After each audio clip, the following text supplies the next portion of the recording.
Well, things have been a little down at the new zoo recently. And Neil Anderson joins us live from Swamico with more. Good morning, Neil. And good morning.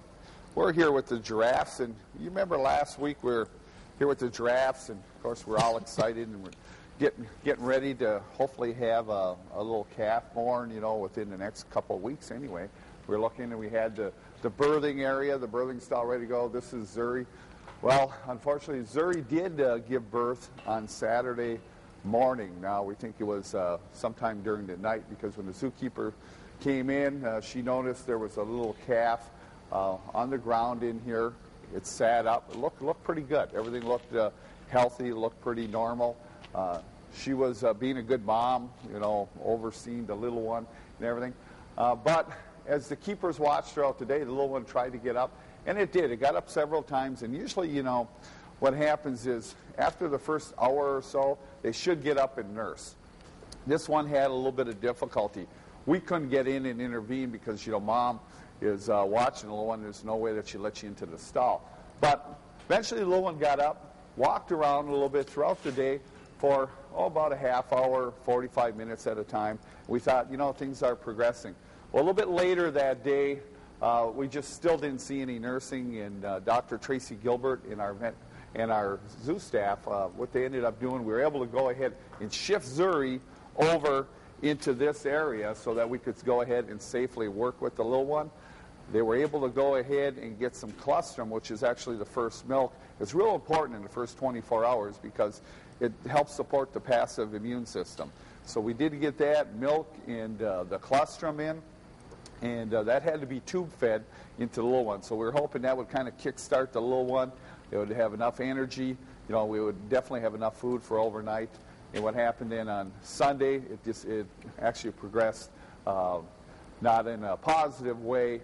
And what we had to do is pull the little one, got it on IV fluids, and eventually what happened is the little one did go into shock and did pass away.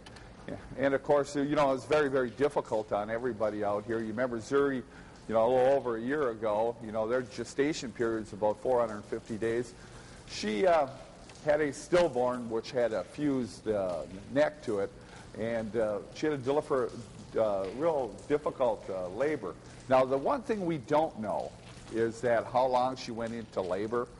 And when we look at weak calves like that, one of the things that can happen is if she has a long labor process, that can definitely affect the little one, whether the cord is kinked, whether it just took a lot of time, and then the little one was just in a weakened state. So we're looking at right now, we did some necropsy results. We're still waiting for those results. Didn't see anything really apparent. We're kind of leaning towards right now that it could have been a real long labor during the night, long enough, where normally it takes 2.5 hours. It may have been long enough that it just really weakened the calf, and it was, you know, at that point it was real difficult for the calf even to go ahead and survive. Yeah, a lot of people are so sad about this, and I can imagine the staff there, after seeing the new one, and that this time it was a live birth, that it must have been so exciting right at the beginning. Well, you know, I can tell you this is, you know, they were so, you know, so excited about it, a live birth, and so happy for Zuri that everything was going, and she's doing fantastic right now. But, you know, to see that full range of emotions from, you know, being excited from the staff, you know, and then, you know, seeing things turn, you know, it just really shows you, you know, what really a miracle life is, and a blessing life is, and really how many things have to go right to make that happen. Yeah. And, you know, and to see staff, you know, a lot of times we take that stuff for granted, you know, because, you know, we think, you know, life, it happens, you know, but there's so many things that have to happen for it to go right. And to see the emotions, you know, from the excitement, you know, down to the lows, you know, and that's what it is, you know, when you're dealing with living things, whether it's people, whether it's animals, you know, you're going to experience those things, especially if you're passionate in what you're doing. And I can tell you this is our staff and our veterinarian, you know, they did, you know, just a tremendous job trying to give that little one the best opportunity it would have, and just didn't make it.